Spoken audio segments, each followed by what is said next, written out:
je me laisse. Bonjour à tous, pour ce direct, bienvenue pour ce premier Facebook Live du CRIJ Normandie. Le CRIJ part en live, donc c'est le premier d'une série. On vous invite à venir nous suivre sur les réseaux pour être tenu un petit peu au courant des actualités, des futurs Facebook Live qui vont être lancés. Aujourd'hui, on va vous parler BAFA et pour m'accompagner, mon invitée Emeline. Bonjour Emeline. Bonjour, bonjour à tous. Euh, Est-ce que vous pouvez vous présenter? Est-ce que tu peux te présenter justement au public? Qu'est-ce que tu fais? De quelle structure tu viens? Du coup, moi, je viens d'une formation de dizaines d'années dans l'animation et du coup, actuellement, je travaille au CMEA, donc qui est une association qui est plutôt connue pour les formations BAFA-BAFD justement, mais D'accord. qui propose aussi des formations dans tous les champs de l'éducation. Et donc, je suis permanente dans cette association-là, sur Rouen, sachant qu'on a aussi une antenne à côté de Caen. D'accord, donc à échelle normande. Normandie, Et voilà. donc le BAFA, ça te connaît. Le BAFA, ça me connaît. J'y suis moi-même passée. Et puis, D'accord. j'intègre régulièrement les équipes de formation sur les stages BAFA que les CMEA peuvent proposer sur le territoire normand. Très bien. Voilà. Du coup, merci à toi d'avoir accepté de participer à ce premier Facebook Live sur le BAFA. Pour me présenter, je m'appelle Samuel, je suis informateur jeunesse au CRIJ Normandie. Donc le CRIJ, Centre Régional Information Jeunesse, on est une association qui a pour but principalement d'informer les jeunes, de leur proposer des services sur tous les sujets qui peuvent les intéresser. Donc on va parler de la première orientation, des jobs d'été, des logements, mais aussi de formation et aussi des questions qui nous reviennent très souvent autour du BAFA. C'est pour ça qu'on a souhaité du coup faire cette première émission sur le BAFA. On est quelques jours après le début de l'été, donc peut-être qu'il y a certains qui se posent des questions. En tout cas, c'est le sujet auquel on va parler aujourd'hui avec toi, Emeline. Parfait. Pour commencer, première question, qu'est-ce que le BAFA? Qu'est-ce que ça veut dire, BAFA, et quelle notion il y a derrière? Qu'est-ce que c'est? Alors, c'est le brevet d'aptitude aux fonctions d'animateur. Mhm. Donc, c'est un petit diplôme, une formation en 3 étapes. D'accord. Donc, je le fais maintenant On, avec on y reviendra progressivement, voilà, mais oui, oui, on qui rentrera dans le permet détail. d'avoir les bases pour pouvoir encadrer les mineurs, donc les enfants de 3 à 17 ans. D'accord. Dans différentes structures. On va faire une grosse diction avec hébergement, sans hébergement, donc plus Mhm. classiquement accueil de loisirs et centre de vacances. D'accord. Donc c'est vraiment le premier diplôme, la première entrée pour exercer, encadrer des enfants, c'est ça? Voilà, donc et c'est un Très bien. diplôme qu'on dit d'animation volontaire. Mhm. Donc c'est un engagement volontaire sur du temps libre en dehors d'études ou d'un autre emploi qu'on peut avoir. D'accord. Donc c'est pas un métier en soi où on se lève tous les matins pour D'accord. faire ça. C'est vraiment un engagement volontaire grâce au BAFA. Très bien. Donc on fera le distinguo entre ce qui peut être l'animation volontaire et de l'animation professionnelle. Sur un aspect un petit peu pratique, le BAFA, à partir de quel âge ça peut se passer? Puisque, voilà. Pour le BAFA, il faut avoir 17 ans au premier jour de formation. D'accord. 17 ans, donc ça veut dire que l'animation et le BAFA, c'est quelque chose qui peut nous ouvrir, on va dire, les portes du marché du travail à partir de 17 ans, ou du moins de cet engagement? Voilà, donc c'est effectivement, on peut commencer à travailler sans être majeur par le BAFA. À partir de 17 ans, on peut effectivement se retrouver à avoir un emploi Mhm. sur une durée Une courte, occupation avec une voilà, rémunération. avec une rémunération derrière. Voilà. Ok, très bien. Donc 17 ans, et est-ce qu'il y a un autre prérequis voilà, pour pouvoir passer le BAFA? Non, après, ça sera sur la deuxième partie du BAFA où D'accord. on est en contact direct avec les enfants puisqu'il faut faire son stage dans un accueil collectif pour mineurs. Et Mhm. là, on demande aux personnes de ne rien avoir dans leur casier judiciaire, D'accord. leur interdisant d'être au contact du public. Tout à fait, C'est oui. le On est deux, voilà, en... voilà. Il y a une Mais on est sur le... responsabilité, une sécurité des enfants, Voilà. donc il faut quand même s'assurer d'avoir des gens Autrement, il n'y a que ça.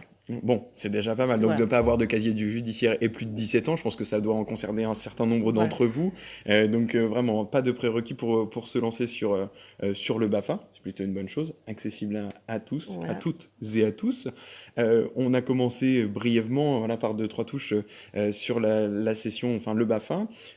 Tu parlais de trois parties. Est-ce que tu peux expliquer un petit peu comment ça se déroule, tout Oui, simplement? bien sûr. Alors, donc c'est trois parties. La première partie qu'on va appeler formation générale ou BAFA 1, D'accord. qui est du coup une partie plus théorique, même si évidemment il y a quand même de la pratique d'activités, de jeux, etc. dedans, où les stagiaires se retrouvent entre stagiaires, Mhm. donc pour 8 jours. Il y a possibilité internat, demi-pension, externat en fonction de ce qui est proposé D'accord. par l'organisme de formation. Cette première partie, elle va vraiment permettre de donner des bases d'animation, des bases de réflexion pour pouvoir encadrer un groupe de mineurs. D'accord. Suite à ces 8 jours de formation, donc il faut un stage qui se fait donc D'accord. dans un accueil collectif pour mineurs, avec ou sans hébergement. Les personnes peuvent choisir leur formule Mhm. de 14 jours, D'accord. où là, du coup, ils vont vivre leur première expérience d'encadrement et d'animation. C'est ça, c'est le lien un petit peu entre ce qu'on aura vu dans dans la première session qui est un Voilà, peu de la théorie et la mise en pratique. pratique. Est-ce qu'il y a vraiment des choses qui divergent entre justement la théorie et puis la pratique en tant qu'animateur, à quoi on peut être confronté entre voilà, la théorie et la pratique? Oui, bon, déjà, il y a les enfants en vrai. Déjà, ça Les change vrais beaucoup. enfants, des vrais Voilà. enfants. Il y a des faux enfants pendant les sessions BAFA 1 et puis après il y a des vrais Ben, on en va théorie, pendant la en pratique, BAFA, voilà, pardon. pendant le BAFA, les stagiaires, on va leur faire pratiquer, etc., tester. Mais c'est Ouais, vrai qu'ils sont entre eux, oui, donc ils seront entre personnes de plus de 17 ans.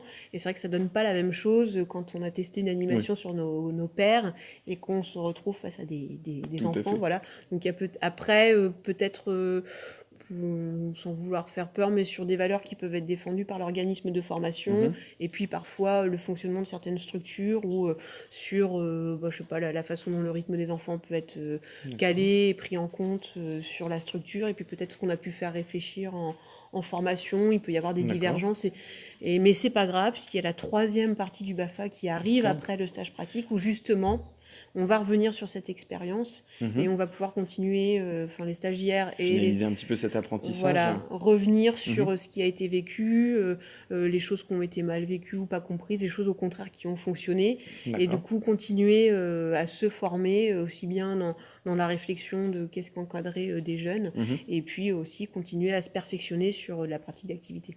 D'accord. Très Et bien. donc cette partie-là dure Mhm. 6 jours.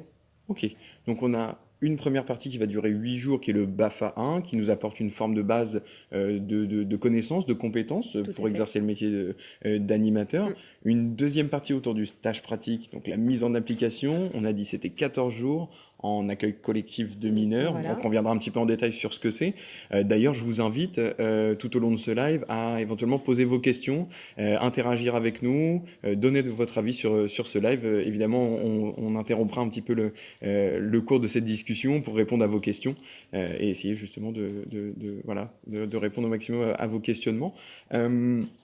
On parlait de cette troisième partie qui est l'approfondissement, la Voilà, qualification. ou qualification. Ouais. Voilà, qualification. Tu me disais ça dure 6 jours. Moi j'ai une question. Est-ce que dans la qualification ou l'approfondissement, on approfondit tous de la même manière? Est-ce qu'il y a des spécificités? Alors du coup, voilà, il y a même le distinguo à faire entre approfondissement et D'accord. qualification. C'est pas la même chose. C'est pas la même chose, non. Ok. Donc l'approfondissement, on va proposer, les organismes de formation vont proposer différents thèmes effectivement Mhm. pour que le stagiaire puisse aller vers ce qui l'intéresserait le plus. Donc on D'accord. peut être sur une tranche d'âge en particulier, on peut être Mhm. sur une activité, voilà, jeux sportifs et jeux extérieurs, ou cuisiner avec les enfants, ou D'accord. accompagnement culturel sur un festival. Il va y avoir donc plusieurs thématiques d'approfondissement qui peuvent être choisies. D'accord. Et il va y avoir aussi les qualifications, où là, du coup, le stagiaire qui décide de finaliser son BAFA par une session de qualification Mhm. s'engage, en plus d'approfondir une technique d'animation en particulier, ça penche aussi à une forme de responsabilité. On va avoir par exemple la qualification surveillant de baignade. Mhm. Donc, du coup, le stagiaire qui se forme jusqu'au Qui bout devient un surveillant de et baignade, qui un devient, animateur voilà, surveillant a de la baignade. responsabilité des baignades. Et D'accord. du coup, qui a un petit peu plus de responsabilité, on va dire, qu'un animateur avec un BAFA à pro tout court. Voilà. Classique entre Et du coup, guillemets. les qualifications peuvent être un peu plus longues aussi, d'un jour ou deux, D'accord. puisqu'il y a En plus de fonction des contenu contenus, en en fonction fonction des de contenus. la Voilà. spécialité choisie, du coup, ça Voilà. peut éventuellement changer. En tout cas, le même chemin est un petit peu pour tout le monde, c'est juste la Ouais. spécificité qui va changer. Moi, j'avais une question justement par rapport au stage pratique. Voilà, on a parlé de ce stage et donc du coup, il faut certainement trouver une structure dans laquelle exercer ce Oui. stage-là. Est-ce que on a des pistes où est-ce qu'on peut faire ce stage justement? Alors, il faut que ce soit pour revenir sur le style ACM, parce ACM, que oui. ça évolue régulièrement, mais en ce moment, ça s'appelle les ACM, accueil Très bien. collectif pour mineurs. Il faut qu'il soit du coup habilité par Jeunesse et Sport, donc que Mhm. ce soit quelque chose de réglementé. D'accord. Et puis pour les trouver, alors ça peut être, il y a plusieurs, il y en a beaucoup qui ont été eux-mêmes dans des centres de loisirs en tant D'accord. qu'animés, en tant que Oui, oui, colons. oui. Donc on peut se rediriger vers des structures qu'on connaît pour simplifier, parce que c'est pas toujours évident en tant que stagiaire Mhm. d'arriver dans une structure qu'on connaît pas. Donc ça peut être aller voir avec son propre réseau. Après ça peut être des candidatures spontanées auprès des municipalités D'accord. qui on va dire quand même pour la plupart, ont un système de loisirs organisé pour les jeunes et donc D'accord. peuvent prendre au sein de leur commune des jeunes pour être en stage sur Mhm. les sessions. Après, il y a plusieurs sites internet où on peut retrouver des offres Des offres d'emploi dans d'emploi lesquelles on dans a le domaine des de stages. l'animation. En tout cas, Voilà. il y a deux entités qui seront un petit peu identifiées, les collectivités, donc les mairies. Donc voilà, renseignez-vous auprès de vos mairies si vous êtes en cours de stage BAFA ou si vous le faites. N'hésitez pas à vous renseigner au niveau des mairies, mais aussi au niveau des accueils collectifs de mineurs, donc ce qu'on va appeler centre de loisirs, mais bien, on va dire, encadré sur un plan législatif, Voilà. on va dire. On interrompt parce qu'on a une question de Emen, je pense, j'espère bien prononcer ton prénom, qui nous dit bonjour, est-ce qu'un étranger étudiant à l'université peut s'inscrire au BAFA? Est-ce que c'est possible de suivre une formation BAFA en tant qu'étudiant étranger? Alors, On va répondre voilà, à je donne à vérifier, on est en vérifier. direct, donc voilà, Si le la, droit à l'erreur. voilà, si la personne a réussi à avoir le statut étudiant en France, c'est qu'au niveau des papiers, tout doit être en Tout règle à fait. et que du coup, l'accès au BAFA est possible aussi. Voilà, il y a un petit formulaire à répondre où il faut Très fournir bien. les documents d'identité, etc. Mais si l'inscription a été possible à l'université, je pense qu'il n'y a pas de Qu'il n'y a pas de souci de ce contre-indication à côté-là. l'inscription au Donc, BAFA, non. Emen, avec voilà, Oui, avec une garantie, une petite précaution dans la réponse qu'on va t'apporter, oui, tu peux t'inscrire sur une session BAFA. N'hésite pas, bah voilà, à la fin de ce live, on donnera des coordonnées. Nous, ici, on est au CRIJ Normandie 84 rue Beauvoisine. N'hésitez pas voilà, à venir nous contacter pour voilà, approfondir un petit peu cette réponse. En tout cas, la réponse qu'on vous donne là aujourd'hui est un oui. En tant qu'étudiant étranger, il est possible de passer le BAFA. Merci pour ces questions. J'en profite, hein, vraiment, on essaye voilà, de s'arrêter sur chacune des questions qui peuvent être posées. Donc vraiment, n'hésitez pas à donner votre avis, posez vos questions comme Emen vient de le faire. On parlait stage pratique, où est-ce qu'on le recherche, où est-ce qu'on peut justement trouver des pistes pour trouver un petit peu voilà, son stage. Donc on a réalisé son stage. Ben, merci à toi Emen d'avoir posé ta question.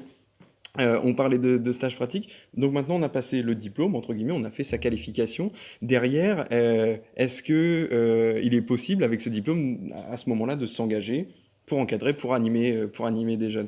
Et je passe un coucou à Théo Ah, qui nous salue. salut. Oui, bien sûr. Alors, toute petite précision, Mhm. le stagiaire, la personne qui a passé son BAFA sera définitivement diplômée et donc titulaire du BAFA après un passage en jury. D'accord. Donc voilà, les jurys étudient l'ensemble des personnes, des candidatures au BAFA, Mhm. vérifient les appréciations des premières, deuxième et troisième parties.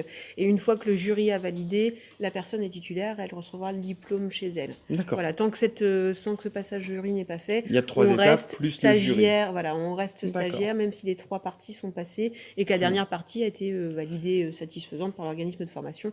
Il Il faut ce faut quand même passage, passer le jury. voilà, Il faut le garder en tête, ça, voilà, puisqu'on peut se dire, une fois que j'ai passé mon BAFA, c'est bon, je suis certifié, voilà. etc. Non, c'est pas le cas. Il faut quand même passer devant un jury qui, logiquement, si l'organisme de formation a validé, devrait être plutôt. Voilà, il ne devrait pas y avoir de soucis. Voilà. Mais c'est effectivement pour ceux qui font des Il faut calculs bien de différencier, quand oui. je passe ma formation pour pouvoir peut-être, s'il y a une promesse d'emploi après, Mhm. voilà, être sûr que le timing est bon et qu'ils seront bien titulaires du BAFA au moment où on leur a demandé d'être Très bien. opérationnels pour le poste. Voilà. La précision est importante à apporter. On a une question de Zara qui nous dit, y a-t-il une limite d'âge? Alors une limite d'âge, peut-être qu'on va préciser, en tout cas on l'a dit en début de cette vidéo, c'était 17 ans Un pour âge pouvoir minimum, passer le ouais. BAFA. Mais est-ce qu'il y a un âge maximum pour passer le BAFA? Est-ce qu'on peut passer comme le bac à 80 ans? Est-ce qu'on peut passer le BAFA?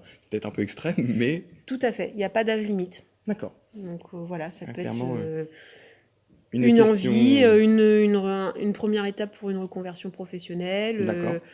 un petit diplôme en plus pour aller compléter une activité, voilà, je sais Mhm. pas au hasard, mais des Ouais, personnes qui peuvent avoir des activités manuelles ou des organisations de goûter d'anniversaire, je sais pas trop quoi, d'accord. et qui Tu veulent veux se spécifier officialiser. un peu, oui. Voilà, comme ça leur permet d'avoir le, le diplôme où ils Très bien. peuvent être auprès des mineurs sans souci, ils sont Sans dans les règles. souci, Voilà. sans se dire, voilà, Voilà. ok, très bien. Bah, écoutez, Zara nous Et, remercie et nous dit que c'est une bonne nouvelle. Eh bien, pas de souci, quel que soit ton âge, au-delà de 17 ans, c'est bon, tu peux ouais. y aller sur la formation BAFA. Merci de ta question. Voilà, n'hésitez pas à réagir comme Zara, comme Aymen juste avant. Donc, on se disait, avec ce diplôme, à partir de là, on peut Ouais. encadrer et animer des groupes de jeunes. Moi, j'ai une question par rapport à ça. On a parlé du BAFA. Où est-ce que on peut passer justement cette formation? Parce que je suppose que voilà, la formation se fait dans des endroits bien spécifiques. Où est-ce qu'on peut passer cette formation BAFA? Donc il faut un organisme de formation, D'accord. pareil, habilité par le ministère pour être sûr que les formations qu'ils proposent sont dans D'accord. les clous et vont bien préparer les personnes Ok. à être animateurs. Très bien. Il existe plusieurs organismes de formation. Les CMA, par exemple, je défends la boutique, en font Bien sûr. partie, mais il en existe d'autres sur la Normandie. Il y a Mhm. plusieurs possibilités aussi de se former sur d'autres organismes. Tout à fait. Et au sein du cursus, chaque partie est indépendante, donc on peut passer la première partie du BAFA avec un organisme de formation D'accord. et aller le finir avec un autre. Ça ne pose pas de problème puisque le dossier est ouvert au nom du candidat et non pas au nom de l'organisme de formation. Très bien, donc Donc ça garde une certaine forme voilà. d'indépendance. Justement, tu citais, logiquement, tu viens des CMA de Normandie. Il y en a d'autres aussi. On a pu entendre parler de la Focale, l'UFCV, Aero-Even, les Francas, entre autres, et il y en a d'autres. J'ai pas la Mm. liste exhaustive sous les yeux. Qu'est-ce qui va différencier les différents organismes de formation? Alors on va être sur des projets d'associations D'accord. avec des valeurs qui vont parfois différer. Mhm, Et donc dans la mise au travail des stagiaires et ce qu'on mhm. a comme vision de D'accord. l'animation qui vient compléter l'éducation de la personne en dehors des institutions comme Oui, l'école ou la famille. d'accord. Voilà, on va peut-être avoir des visions un peu différentes et donc on va peut-être préparer les animateurs différemment. Et D'accord. donc dans les démarches, il peut y avoir des petites variations. Oui. Mais Après, voilà, tout le monde est habilité par c'est le ce que j'allais dire, ministère, les donc il y a quand organismes de même formation, il y a une base pédagogique qui est un petit peu commune à tout le voilà, monde et peut-être une adaptation dans l'approche, tout à fait. dans ce qu'on peut transmettre. En tout cas, c'est important de savoir qu'il y a différents organismes de formation et bien sûr, je pense ne pas hésiter à consulter les programmes pédagogiques de chacun pour voir celui qui peut correspondre à vos valeurs, à ce que vous souhaitez défendre ou porter comme valeur derrière ce métier d'animateur, cet engagement dans l'animation. Très bien, donc entre les deux, voilà, bien faire le point entre ce qui peut différencier les uns et les autres. Euh, alors, on a parlé de où, on a parlé de comment, et une question qui va certainement vous intéresser. Merci Aurélie et Louise-Marie pour vos pouces, c'est encourageant pour la suite. Euh, je suppose que cela a un coût, c'est une Oui, formation. Est-ce qu'on peut en parler un petit peu? Combien coûtent ces sessions? Justement, si elles sont indépendantes, les coûts doivent être oui, indépendants. oui. Donc le stagiaire réglera chaque partie. Donc du D'accord? coup, en l'occurrence, pour les organismes de formation BAFA 1 et BAFA 3, la première Oui. et la troisième partie. Donc au milieu, c'est un stage pratique. On conseille de trouver une structure de stage qui rémunère.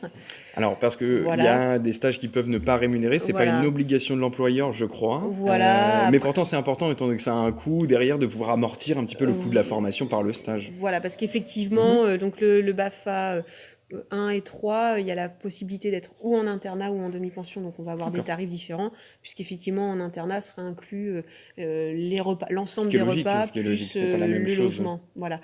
Très Donc bien. on va être pour le BAFA 1, 8 jours, on va être en internat sur une fourchette de entre 500 et 550 euros. D'accord. Et puis 450 entre 400 et 450 pour la demi-pension. D'accord. Voilà. Ok. Et donc un petit peu moins pour le BAFA 3 puisqu'il y a 2 jours en moins, Oui. Le coût s'adapte en hormis la fonction de. qualification. Donc, Qui dure un petit peu plus qui dure longtemps. plus longtemps, où là on va retrouver quasiment les mêmes tarifs que pour le BAFA 1. Donc on va être entre 300, 350 pour le BAFA 3 en demi-pension Mhm. et entre 400 et 450 pour le BAFA 3 en pension complète. Très bien. Donc Voilà. effectivement, d'où l'intérêt, c'est des formations Ouais. qui ont un coût, forcément, comme toute formation de qualité. Derrière le stage pratique, on vous conseille fortement du coup d'avoir une rémunération lors de ce stage pour amortir ces coûts-là. On estime, hein, là, en prenant la fourchette que tu m'as donnée, 500, 400, on est sur 900 euros sur la totalité. Donc il y a l'intérêt de redescendre Mm. un petit peu le coût avec tout ça. Il y a des aides financières aussi qui sont Oui. possibles, puisque justement dans cette forme d'engagement autour de l'animation, certains apportent des aides. Alors on va pas rentrer dans le détail, puisque on va citer les opérateurs qui peuvent vous donner des aides, mais ça peut évoluer au fil du temps. On risquerait de ne pas être exhaustif sur toute la Normandie, mais on vous invite à vous rapprocher de la région Normandie avec sa carte Atout Normandie, qui a 40 euros sur le BAFA qui peuvent vous aider, et puis derrière des conseils départementaux. Donc les conseils départementaux, c'est les collectivités qui vont gérer les départements, donc c'est Maritime, Eure, Orne, Manche, Calvados pour les 5 qui nous concernent en Normandie. Donc rapprochez-vous des départements. Éventuellement des mairies. Oui. Certaines mairies peuvent, en contrepartie d'échanges un petit peu de temps citoyen qu'on peut donner. On pense à la ville de Rouen, par exemple, sur le BAFA citoyen, mais il y a d'autres villes qui vont promouvoir ce type de Mm. dispositif et donc qui peuvent aider à financer principalement. Et on va ne pas oublier un acteur majeur, un opérateur principal dans les aides financières, c'est la CNAF. La CNAF, donc, c'est la CAF à échelle nationale qui attribue une aide sans condition de ressources sur la dernière session. On ne va pas rentrer dans le détail. On vous donnera un peu les liens derrière sur lesquels vous pouvez vous appuyer justement pour connaître toutes ces aides. Et il y a aussi les CAF départementales. Donc encore Ouais. une fois, on refait l'état des lieux Ouais. de tous les départements de Normandie. Ne pas hésiter du coup à vous renseigner dans ce sens-là. Après, on peut Oui, aussi avoir des missions locales, oui, tout à les fait. comités d'entreprise, Mhm. voilà, de Ça peut être certains des acteurs assez parents, variés, voilà, effectivement, donc en fonction de sa situation, et bien exactement. Louise Marie nous dit, il y a aussi des voilà. CE d'entreprise qui peuvent aider au financement et des mairies comme IFTO. Exactement. C'est pour ça qu'on ne s'est pas lancé dans une liste exhaustive, et merci d'apporter cette contribution-là, puisque derrière ça donne du contenu aussi bien pour nous qu'au public qui nous suit actuellement. Merci Louise Marie pour ce complément. Donc des CE d'entreprise, des missions locales, il y a beaucoup Oui, d'opérateurs qui peuvent accompagner dans cette formation. Donc il ne faut pas que le coût qu'on a pu annoncer, parce qu'il faut se dire voilà, quel coût ça peut avoir, ne soit un frein, puisqu'il y a vraiment des aides, et que rapidement, avec le stage pratique et des aides financières, au final, on revient très vite sur son investissement. oui. Très bien. Donc vraiment, pas se mettre de frein et se bloquer par rapport à tout ça. Et n'hésitez pas donc à passer la mairie de Motteville, nous indiquait également Aurélie. On pourra se faire un listing de toutes les mairies de Normandie qui peuvent donner d'ailleurs, si elles nous regardent, qu'elles se Manifeste. manifestent, justement bah, voilà, pour accompagner les jeunes à passer le BAFA. Euh, on parlait, oui, des aides financières, de ce qu'on pouvait apporter en soutien financier. Moi, j'ai une question qui peut paraître, voilà, peut-être que vous le voyez. Vous avez des futurs animateurs qui rentrent dans les débuts de formation de Session BAFA, que vous accompagnez, je dirais, presque jusqu'au bout, parce qu'on sait que c'est indépendant, mais des fois, je pense qu'il y en a Oui, qu'on voit en BAFA 1, qu'on voit en BAFA 3. on les retrouve. Qu'est-ce que ça apporte à un jeune Est-ce qu'on les sent changer par rapport à cette expérience BAFA, aussi bien théorique que pratique, du coup? Oui, alors ça restera Personnel, mon oui, tout à fait. expertise et des personnes que j'ai C'est un rencontrées. regard. Oui, oui, on voit bah, le BAFA, une fois qu'on a le BAFA, on se retrouve quand même à avoir des responsabilités, Mhm. ce qui parfois est la première fois, parce que c'est vrai qu'on est Oui, dans notre société, on est assez confortablement en études jusqu'à 17 ans, encore souvent chez les parents, tout à où fait. on n'a C'est pas normal. forcément beaucoup de choses à prendre en charge. Mhm. Là, bah, voilà, il faut se prendre en charge soi déjà parce que bah, il faut qu'on s'occupe de plus petits que nous. Tout à Donc fait. oui, il y a quand même cette notion de responsabilité qui arrive et qui fait grandir. Mhm. Il y a la notion de collectivité, vivre en collectif, D'accord, oui, avec des oui. plus jeunes et des moins jeunes. La découverte peut-être parfois de travailler en équipe, D'accord. d'avoir peut-être aussi une forme de hiérarchie avec bah, des gens à qui C'est un le premier rapport directeur. avec le monde du travail, un petit peu. Voilà, donc oui, oui. Et puis bah, le BAFA permet des rencontres. Pour certains, ça permet de voyager, de partir de la D'accord. maison pour aller faire. Alors, le séjour, si on encadre un séjour, un centre de loisirs, il peut n'être qu'à 50 ou 60 kilomètres. Oui, Mais c'est aussi c'est parfois déjà un premier départ tout déjà à fait. Ouais. pour l'animateur du foyer. Enfin, donc oui, ça apporte beaucoup. humainement, des compétences aussi techniques, parce qu'on Mhm. peut découvrir des Tout à activités. fait. Donc Enfin, oui, on voit les personnes évoluer, évoluer, ouais. changer Mm. autour de ça. Mais justement, je vous invite à réagir. Il y en a qui semblent bien connaître le BAFA et les aides qu'on peut mobiliser, qui sont peut-être déjà animateurs. Si jamais vous avez un commentaire à apporter sur ça, qu'est-ce que ça vous a apporté? Est-ce que vous avez l'impression d'avoir changé en tant qu'animateur BAFA? N'hésitez pas à nous le mettre dans les commentaires pour faire des retours et alimenter un petit peu la discussion. Justement, ça permet une forme de transition. Une fois le diplôme passé, on exerce en tant qu'animateur. Du coup, quel est le rôle d'un animateur au sein d'une structure? C'est bon, on est lancé et quelles vont être ses tâches, son rôle au sein de la structure, tout simplement. Alors, on va demander aux animateurs, alors ça va varier en fonction déjà si c'est avec ou sans hébergement, si on a des D'accord. enfants uniquement à la journée ou 24 heures sur 24, il ne va pas y Mhm. avoir la même charge de choses à assumer par les animateurs. Oui, Mais en gros, on leur demande d'animer des activités et puis aussi la vie quotidienne. d'accord. Donc voilà, ils sont sur un temps de loisir. Les enfants Mhm. sont là, soit sur du temps en dehors de l'école, en semaine sur une Très période bien. scolaire, soit pendant les vacances scolaires. Les enfants sont en vacances, donc on leur demande de poser un cadre où les enfants seront en sécurité, D'accord. mais où ils pourront avoir tous les moments de vie quotidienne, d'hygiène, de soins, etc., et de pratiquer des activités. D'accord. Donc voilà, donc les animateurs vont avoir C'est ça en vraiment un rôle charge. qui est assez polyvalent, entre guillemets, Oui, où du moins on va s'assurer de l'intégrité, la sécurité, la responsabilité des jeunes qu'on va encadrer. C'est pas une mince affaire. tout à fait. Louise Marie, du coup, a entendu notre appel. Au début, je n'étais pas très motivé. Maintenant, je dirige une Voilà. structure, une vocation. C'est génial ce message parce que c'est vrai qu'on peut avoir une entrée qui est autour bah voilà, de justement une première approche du monde du travail, etc. C'était pas forcément sa vocation. Et là, le terme Voilà. vocation et maintenant le fait de diriger une structure, ça montre bien qu'à un moment donné, peut-être qu'on met le pied dedans et puis après, Il y a le on ne déclic. s'en défait pas. Ouais, C'est tout à ça. fait. Il y a un déclic qui se fait à partir de ça. Bah, merci de ton commentaire, Louise Marie, d'alimenter un petit peu cette discussion. Euh, le rôle de l'animateur, on l'a brossé un petit peu, on va dire ses grandes missions. Dans quel contexte? Tu parlais un petit peu de séjour. Il y en a qui sont pas en séjour. Voilà, comment ça peut se passer dans ce cadre-là? Dans quel contexte?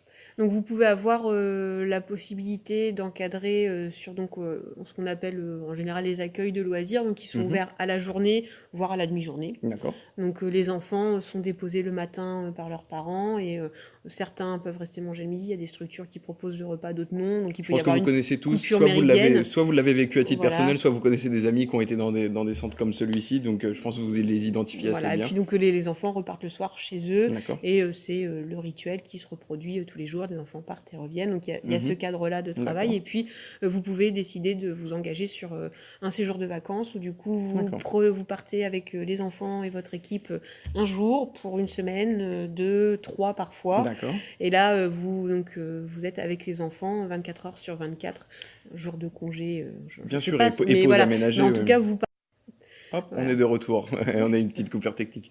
Voilà, donc vous Très partez avec le groupe pendant 3 semaines, Mhm. vous vivez le quotidien, les activités avec eux, puis au bout de 3 semaines, vous ramenez le groupe aux C'est parents. totalement différent comme Ah expérience. oui, En termes de plage horaire, parce que là, on se disait les enfants arrivent le matin, ils repartent le soir, et là, sur une colonie, en fait, c'est un petit peu, enfin, une colonie. Le terme est oui, peut-être pas très beau. En séjour de vacances, derrière, on a une plage horaire qui est beaucoup plus large. oui, Ok. oui, oui. Donc après, voilà, il y a quand même un cadre légal Mhm. aux emplois.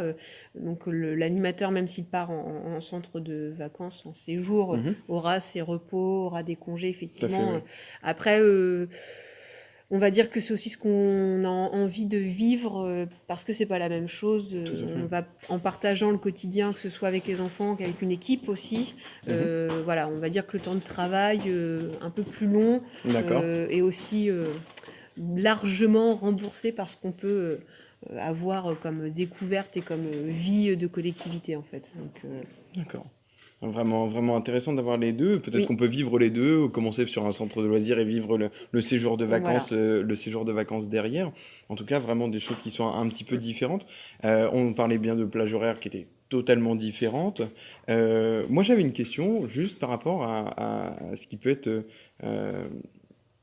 je vais pas dire la journée type, il ne doit pas y en avoir en fonction d'eux, mais est-ce qu'il y a des choses qui se répètent un petit peu que ce soit justement en séjour de vacances ou en accueil collectif de mineurs?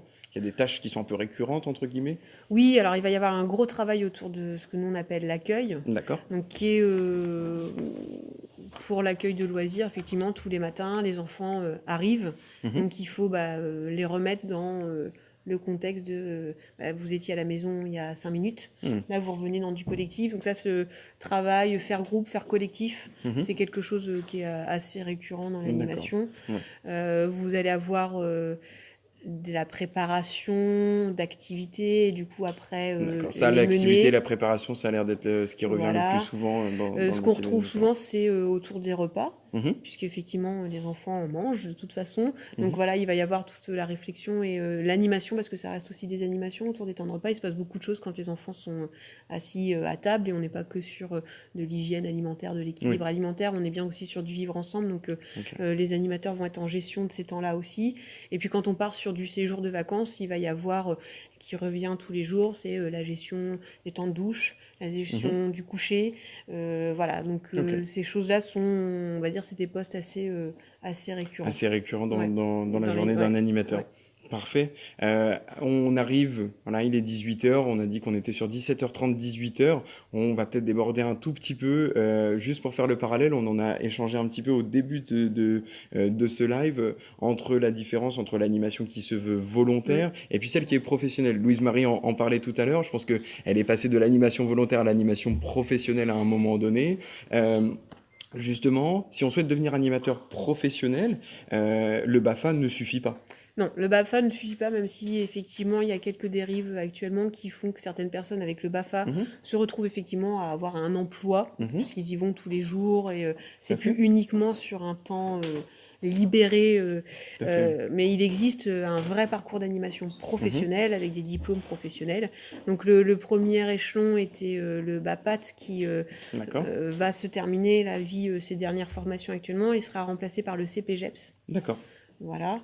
Et puis après, Évolution à là, voilà, suivre. on va être vraiment Mhm, sur la technique d'animation. oui, L'échelon d'après, c'est le BPGEPS, où là, on d'accord. va aborder plus largement la méthodologie de projet pour mettre en place un projet d'animation, donc Mhm, quelque chose sur du plus long terme, mais on reste animateur. Et d'accord. après, on passe sur des fonctions qui vont être plus de coordination et de direction, Les directions, avec, comme elle l'évoquait tout voilà, à avec l'heure. le DEGEPS ou le DES-GEPS, où là, on va D'accord. vraiment direction d'équipe, coordo d'équipe, Mhm, et voire même coordo de structure ou de service. très bien. Voilà. Merci pour cette précision. Mais justement, si voilà tous les cycles dont on a parlé, les petits diplômes particuliers, n'hésitez pas à venir voir sur le site du CRIJ Normandie. On a un dossier spécifique sur le BAFA, justement avec les métiers de l'animation. C'est les métiers voilà, Ouais. professionnels et la professionnalisation de l'animation. Je reviens sur une question d'Aurélie qui nous demandait à quel âge on pouvait commencer. Apparemment, la question de l'âge est vraiment importante et intéressante. C'est à partir de 17 ans et sans limite d'âge. Même si vous avez 80 ans, pas de souci, vous pouvez passer le Mm. BAFA de ce côté-là, pas de problème. Juste 17 ans requis sur l'entrée en formation. Euh, on a fait un petit peu le tour de cette question, Oui. essayer de répondre aux vôtres. Euh, Peut-être un rappel sur les prochaines sessions de formation Oui, qui se déroulent voilà, au CMA. donc pour la formation générale, donc si vous souhaitez débuter le Si ça vous a BAFA, donné envie, si ce live vous a donné envie. voilà, on propose du 1er au 8 juillet donc à Routot dans l'Eure, Mhm. donc un stage qui sera en internat. D'accord, Et du 8 au 15 juillet, on va être plutôt dans le Calvados à très bien. Hérouville-Saint-Clair avec une formation générale en demi-pension. Mhm. Voilà. Et puis après, on en retrouvera d'autres fin août aussi. D'accord. Voilà, où on a Un site essayé. internet sur lequel on peut Oui, donc retrouver vous pouvez aller vos sessions de formation? cmea-normandie.fr. C'est Voilà, parfait, c'est parfait. On retrouve les dates de formation, des informations dont on a tout parlé à fait. aujourd'hui, votre Les programme contacts. pédagogique, les Voilà. contacts, Pour, contacts mail, voilà, téléphone. Je crois même qu'ils ont une page Facebook, le CMEA Normandie, tout à fait. et un compte Twitter. Merci à toi d'avoir participé à ce temps. Je vais faire aussi, et vous rappeler dans quel cadre ce live se faisait. Donc c'était le CRIJ par en live, la première édition autour du BAFA. On était au CRIJ Normandie. Le CRIJ Normandie, pour rappel, c'est à Rouen et à Caen, et dans tout le réseau Information Jeunesse. On avait Théo d'Ifto, et peut-être que d'autres piges nous suivaient aujourd'hui sur ce live, et notre site internet, crigenormandie.fr. N'hésitez pas à nous contacter, à consulter notre site internet si vous avez des questions sur le site, sur la thématique dont on a parlé aujourd'hui, sur le BAFA. N'hésitez pas à revenir vers vous, vers nous, pardon. Cette fin de live est compliquée. Merci à vous d'avoir suivi ce premier live, en espérant que ça vous aura plu. Et on se dit à très bientôt pour un prochain live. Au revoir. Au revoir.